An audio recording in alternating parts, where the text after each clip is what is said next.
Good morning students. Are you okay बेटा? Good. देखो, इन लास्ट लेक्चर हमने अपनी जो सेकंड पोइम थी बेटा, द लेबरनम टॉप, वो कंप्लीट किया था लेक्चर के साथ ही। उसके एक्स्ट्रा क्वेश्चंस दिए मैंने आपको, समरी, इंट्रोडक्शन और उसके कुछ टेक्सचुअल क्वेश्चंस भी दिए थे। नाउ और next poem will be voice of the rain. It means naturally जैसा हम फील करते हैं। वॉइस ऑफ द रेन क्या होता है बेटा? वॉइस ऑफ द रेन होता है जैसे हम घर के अंदर बैठे और बारिश होती है, और बारिश की बूंदें जब हमारे छत के ऊपर मतलब दीवारों से छत पे या किसी भी चीज़ से टकराती हैं, तो जो आवाज़ मतलब जैसे वो गिरती हैं तो जो साउंड रिफ्लेक्ट होता है उसका, उसको उसको यहाँ पोइट ने बताया बेटा voice of the rain. Clear? वो वॉइस ऑफ द रेन जो पोइट ने किस प्रकार से डिस्क्रिप्शन किया इस पोएम में, और किस प्रकार से पोइट को वो जो वॉइस थी रेन की वो किस प्रकार से ज़्यादा अट्रैक्टिव लगी, क्यों उसको ज़्यादा प्लीजेंट फील होता है when he listen the voice of the rain. Clear? और इस पोएम में कौन कौन से पोइटिक डिवाइस यूज़ किए गए बेटा, वो सारी बातें मैंने मतलब पोइटिक डिवाइस जो मैं इस पोएम में यूज़ हुए हैं वो भी आपने अपनी फेयर नोटबुक में अटैम्प्ट करने हैं। क्लियर? तो लास्ट लेक्चर में जो हमने अपनी जो सेकंड पोएम थी वो कंप्लीट की बेटा, बट आपने 10 या 15 बच्चों ने ही नोटबुक्स को सेंड किया आज मेरे पास।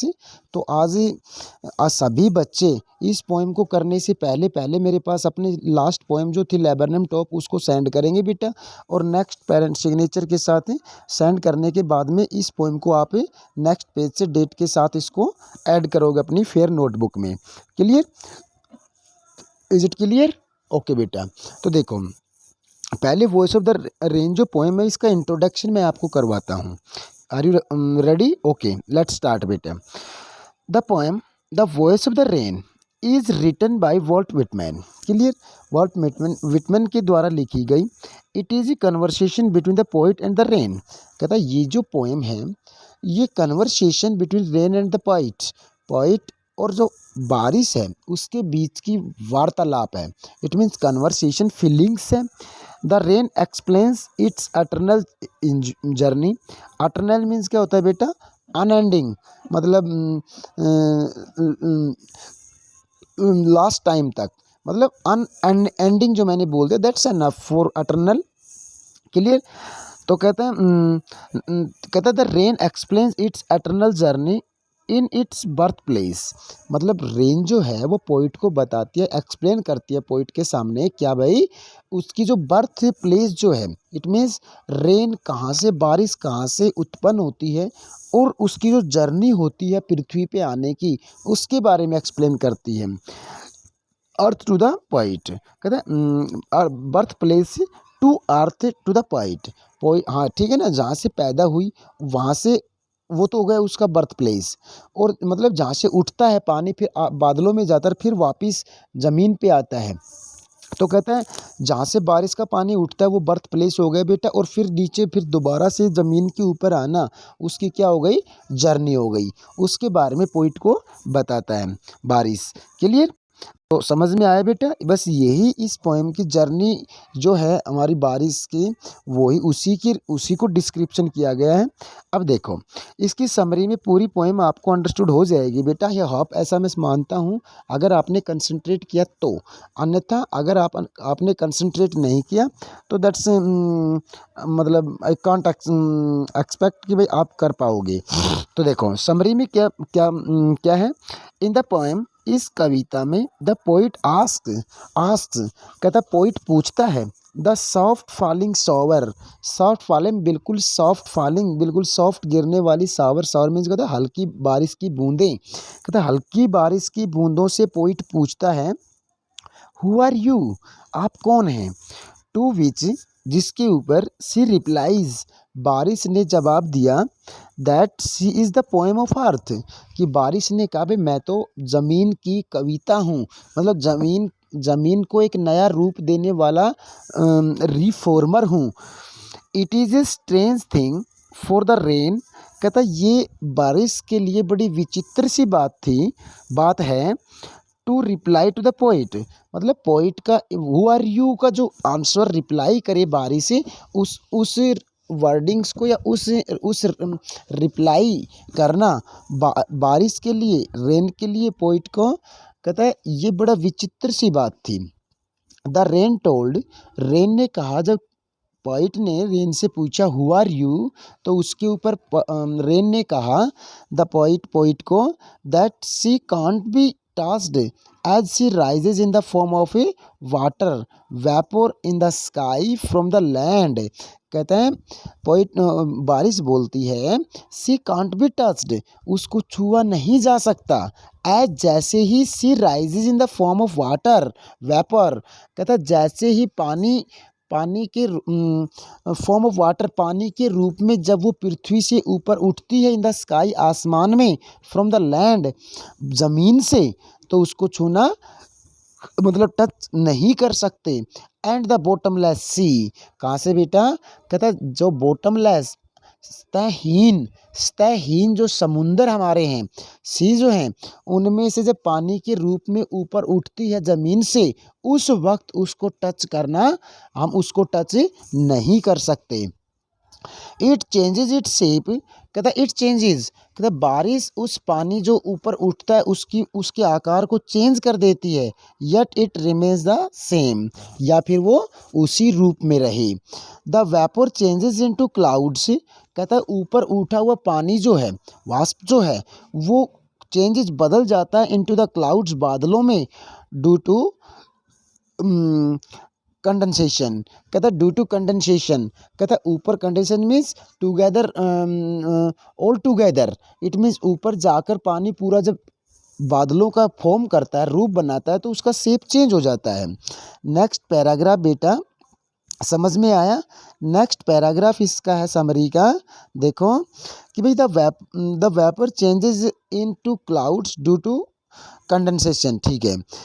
इट फॉल्स बैक, देखो पानी की जो राइज होना, बादल बनना, वो उसकी जर्नी हो गई। अब नीचे फिर दोबारा से वापस ज़मीन पे आने की जर्नी जो उसके बारे में क्या बोलती है बेटा rain, it falls back on the surface of the earth, कहता है बॉटमलेस समुंदर से वो ऊपर उठी, और कहता है फिर दोबारा से वापस गिरती है, on the surface of the earth, पृथ्वी की ऊपरी सतह के ऊपर वो गिरती है, to provide water to the drought prone areas, कहता है सूखे और जहाँ पानी नहीं है उन एरियाज़ को पानी दे प्रोवाइड करवाती है। वाटर नहीं है उन एरियाज़ को, ड्रॉट जो सूखे पड़े हैं उन एरिया को, मतलब सूखी धरती को पानी के रूप में वापस वो ज़मीन के ऊपर गिरती है। And to beautify and purify the earth, और कहता है जैसे ही वो ज़मीन की सतह पे गिरती है बारिश से, तो मतलब उसकी प्यूरीफाई करती है ज़मीन को, अर्थ को, पृथ्वी को बेटा शुद्ध बनाती है, और उसको ब्यूटीफाई करते हैं, सुंदरता में निखार लाती है। इट्स बर्थ प्लेस, मतलब द अर्थ ब्रैकेट में कर देगा, इट्स बर्थ प्लेस, जहाँ से ज़मीन में, मतलब जहाँ से पानी ऊपर उठा था और दोबारा फिर अपने बर्थ प्लेस पे ही आके उसी बर्थ प्लेस को प्यूरीफाई करती है, ब्यूटीफाई करती है बेटा। क्लियर, उसको provides life to the seeds inside the earth, और कहता है उस सूखी ज़मीन में पड़े हुए जो सीड्स हैं, बीज जो हैं, उनको लाइफ प्रोवाइड करवाती है। मतलब जैसे ही बारिश गिरी तो बहुत सारे नए नए बीज जो हैं नीचे ज़मीन में जो सूखे में पड़े हैं वो अंकुरित होते हैं, ठीक है, उनको लाइफ देती है, लाइफ प्रदान करती है। एंड हेल्प देम ग्रो, और कहता है वही बारिश उन बीजों को ग्रो करने में सहायक सिद्ध होती है, सहायता करती है। द रेन डजंट केयर, कहते हैं परवाह नहीं करती बारिश, इफ़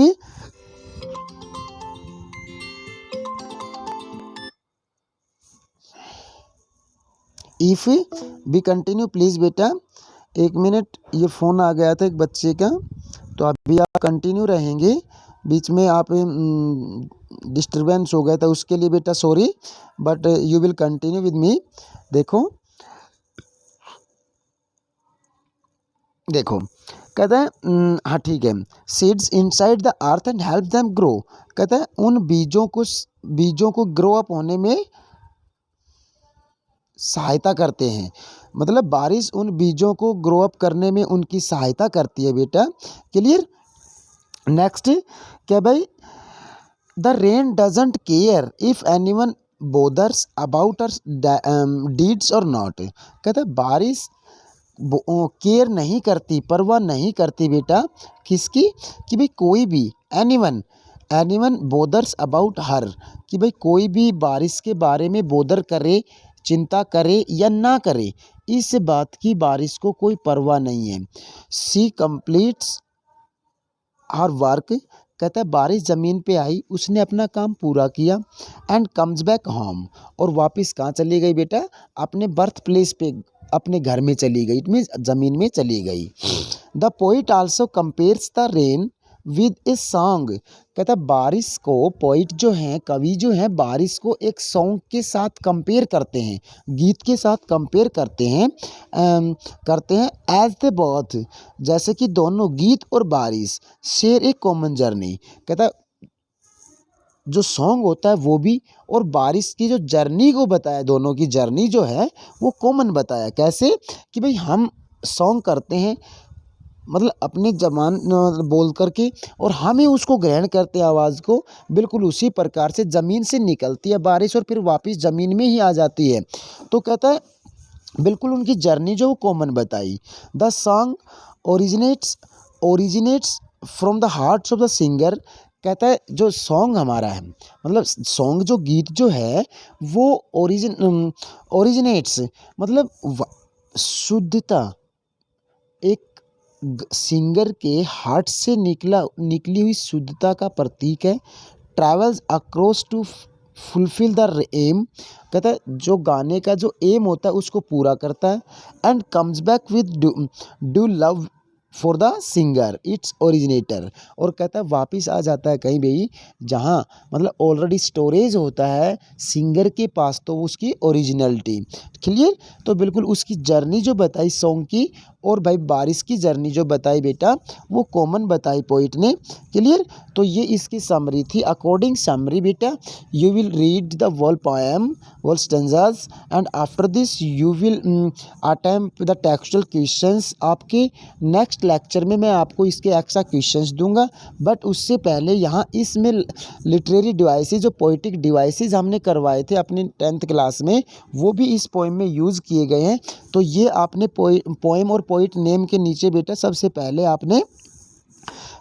पहले तो इंट्रोडक्शन लिखना है अपनी फेयर नोटबुक में, and after that you will attempt all poetic devices. अपने नोटबुक में इन पोइटिक डिवाइसेस को भी लिखोगे, उनको डेफिनेशन जिस लाइन में जो यूज हुए हैं वो लाइन भी इसका डिस्क्रिप्शन में दोगे आप। क्लियर। तो देखो जो पोइटिक डिवाइस यहाँ यूज हुए हैं बेटा वो कौन कौन से हैं। पर्सनिफिकेशन, मानवीकरण। The poet uses a non living thing as a living thing in the poem. कहता है यहाँ पोइट ने इस कविता में नॉन लिविंग थिंग को लिविंग थिंग के साथ कंपेयर किया। इट मीन्स बारिश को एक सिंगर की सॉन्ग के साथ कंपैरिजन किया बेटा। मतलब पृथ्वी बर्थ प्लेस या फिर उसका सॉन्ग जो था सिंगर का उसके साथ, मतलब एक लिविंग थिंग्स का नॉन लिविंग थिंग के साथ जब कंपेयर करते हैं तो it means that we can say the personification devices. फिर यहाँ पर्सनिफिकेशन की definition, I am the poem of earth. कहता आई एम द रेन ने ये कहा कि मैं अर्थ की कविता हूँ। Said the voice of the rain. कहता है बारिश ने कहा था कि मैं तो पृथ्वी की कविता हूँ। तो कहता है पृथ्वी के साथ इसको कंपेयर किया बारिश को, मतलब earth is living thing but rain is non living thing. Clear. दूसरा पोइटिक डिवाइस यूज किया गया मेटाफोर, रूपक, in indirect comparison between the qualities of different things. मतलब बारिश की, पृथ्वी की और सिंगर के सॉन्ग की अलग अलग सब बातें इनडायरेक्ट वे में उनका डिस्क्राइब किया गया है। तो यहाँ मेटाफोर यूज हुआ बेटा, रूपक यूज हुआ है। तीसरा जो है इसमें देखो यह एग्जाम्पल दिया है, लाइन दी है स्टेंजा की, I am the poem of earth, rain is being compare to the poem. ठीक है, हाइपरबोला। और इसमें एग्जीग्रेटेड स्टेटमेंट्स, बॉटमलेस सी, जो कि बड़े उत्साहित रूप में एक स्टेटमेंट यूज की, बॉटमलेस सी जो यूज हुआ वहाँ हाइपरबोला यूज हुआ है। Next imagery visual description of something soft falling shower के रूप में यहाँ इमेजरी यूज किया गया बेटा। क्लियर। तो ये चार जो 4 poetic devices with example with definition के साथ दिए, ये सारे के सारे आप स्टार्टिंग में ही अपने जहाँ से हम क्वेश्चन आंसर अटैम्प्ट करेंगे बेटा, उससे स्टार्टिंग में तो डेट, पोएम, पोइट नेम डाल के बेटा, तो आपने सबसे पहले तो इंट्रोडक्शन अटेम्प्टेशन करना है, उसके बाद में पोइटिक डिवाइस लिख के उसके नीचे चारों पोइटिक डिवाइस, उनकी डेफिनेशन एंड एग्जाम्पल, जो लाइन्स दी, स्टेटमेंट्स जो दी हैं, उनको भी बेटा आप अटैम्प्ट करोगे। क्लियर। देखो नेक्स्ट आते हैं इसे टेक्सचुअल क्वेश्चन, जो थिंक अबाउट इट में आपकी एनसीईआरटी बुक्स में हमारे पास हैं ये क्वेश्चंस बेटा। There are 2 voices in the poem, कहता 2 आवाज़ें हैं पोएम में। Who do it belong to, who do they belong to, और वो दोनों आवाज़ें किस से बिलोंग करती हैं। विच लाइन्स इंडिकेट्स दिस, और कहता जिन 2 प्रकार की लाइन्स को मतलब डिस्क्राइब किया गया पोएम में, वो किसको इंडिकेट करती हैं। The 2 voices in the poem are the voice of the rain and the voice of the poet. Clear? The lines which indicate the voice of the rain are, I am the poem of earth, said the voice of the rain. And the line which is indicate the voice of the poet, and who are you, who art thou. It means ये जो wordings है, ये बेटा आपकी इसका मतलब बनता है who are you,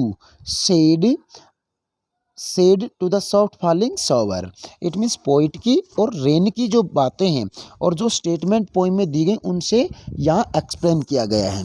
क्लियर। ये फर्स्ट क्वेश्चन। सेकंड क्वेश्चन बेटा आपका क्या है भाई, what does the phrase strange to tell mean. Strange to tell, it means ये समरी में आया था, पोइट को रेन ने अपना मतलब डिस्क्रिप्शन देने के लिए थोड़ा सा स्ट्रेंज लगा कि मैं किस प्रकार से अपने आप को डिफाइन करूं पोइट के सामने।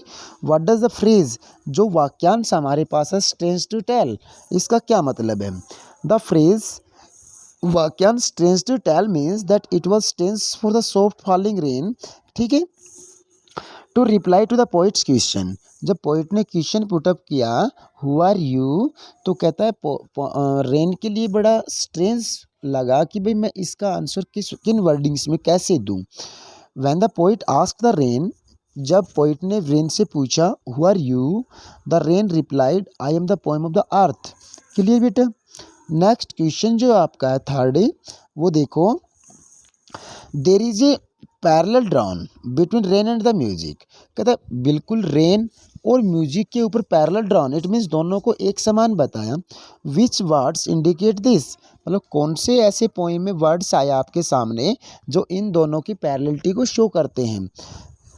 Explain the similarity between the two, कहता म्यूजिक में और रेन में दोनों में जो सिमिलरिटी है, समानता जो है, उसको एक्सप्लेन करो।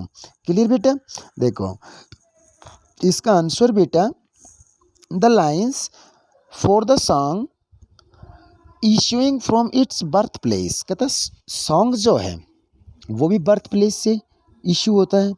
आफ्टर फुलफिलमेंट वॉन्डरिंग रैक्ड और अनरैक्ड, मतलब जो सुनते हैं वहाँ से भी और जो नहीं सुनने वाले उनकी तरफ से वॉन्डरिंग करता हुआ घूमता हुआ। डूली विद लव रिटर्न्स, वापिस आता है प्रेम पूर्वक।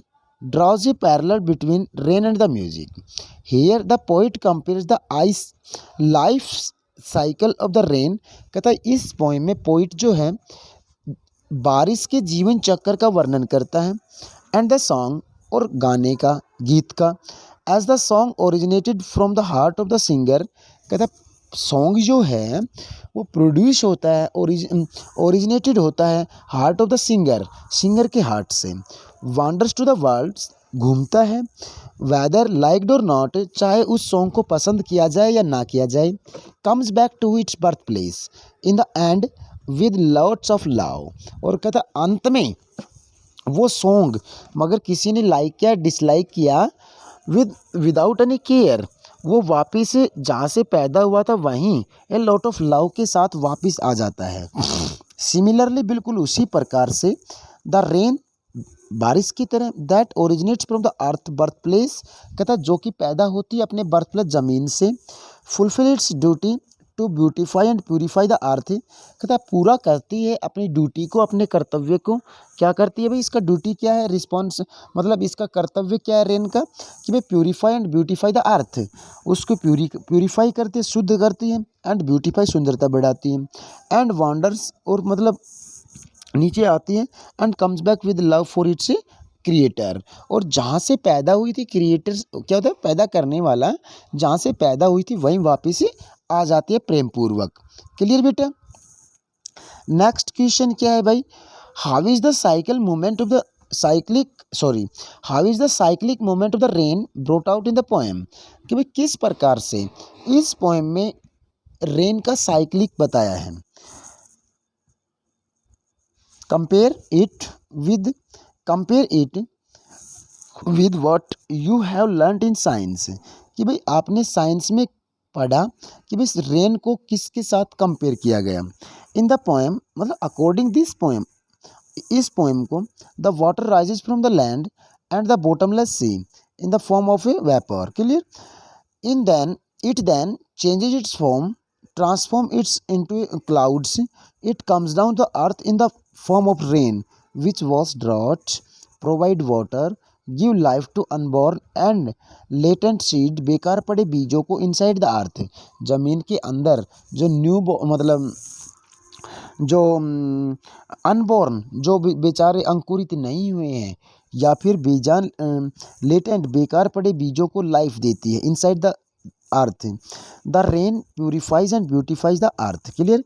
इन साइंस मतलब ये जो लाइन थी ये तो हुई हमारी अकॉर्डिंग पोएम, एंड साइंस के अकॉर्डिंग बेटा कि भाई in science the water is evaporated in the form of water vapour, कहता ऊपर जाता है पानी एक मतलब वाष्प के रूप में, condenses in the sky to form clouds, ऊपर उठता हुआ बादलों का रूप धारण करता है, and then rains down in the form of a water into river से, और कहता वापिस एंड देन रेन डाउन, और कहता जो बारिश का पानी होता है इन द फॉर्म ऑफ वाटर, पानी के रूप में, जो बारिश आती है वो पानी के रूप में टू द रिवर्स में गिरती है, स्ट्रीम धाराओं में, ग्राउंड जमीन पे, ओशियन समुंदर में, एक्सेट्रा जहाँ भी गिरती है ज़मीन पे। इन द पोएम कविता में the rain describe it's eternal journey itself, eternal means कहते हैं एंडलेस, और कहता है इस कविता में इस पोएम में कहता है इसमें एटर्नल जर्नी जो है रेन की उसको डिस्क्राइब किया गया है बेटा। एंड लास्ट क्वेश्चन आज के लेक्चर का बेटा क्या है, why are the last 2 lines put within bracket, कहता आपकी पोएम की लास्ट की 2 लाइनें जो हैं वो ब्रैकेट में पुटअप की गई हैं। वाई क्यों, देखो the last 2 lines are put up in the bracket because they are the observation made by the poet, क्योंकि उन लाइंस को ब्रैकेट में इसलिए रखा गया है क्योंकि वो दोनों ऑब्जर्वेशन किया गया है पोइट के द्वारा, पूरी पोएम का वो रेन का, कि भाई उसको ऑब्जर्वेशन किया गया उनके ऊपर पूरी बारिश पे। He made a similarity between the rain and the music, because उन 2 लाइनों में वो सारी सिमिलरिटी पुटअप की गई है म्यूजिक में बेटा, सॉन्ग में एंड रेन में, तो मतलब these are the similarities between music and rain. Clear. In brackets line. तो बेटा ये आपके आज के लेक्चर के क्वेश्चंस थे, अच्छे से आपने अपनी पोएम को पढ़ करके इन क्वेश्चंस को अटेम्प्ट करना है। नोटबुक जैसा आपको इंस्ट्रक्शन दिया गया, इंस्ट्रक्ट किया गया है बेटा, उसी प्रकार से आप उसमें सारी बातों को इंक्लूड करोगे। Clear. Thanks, have a good day.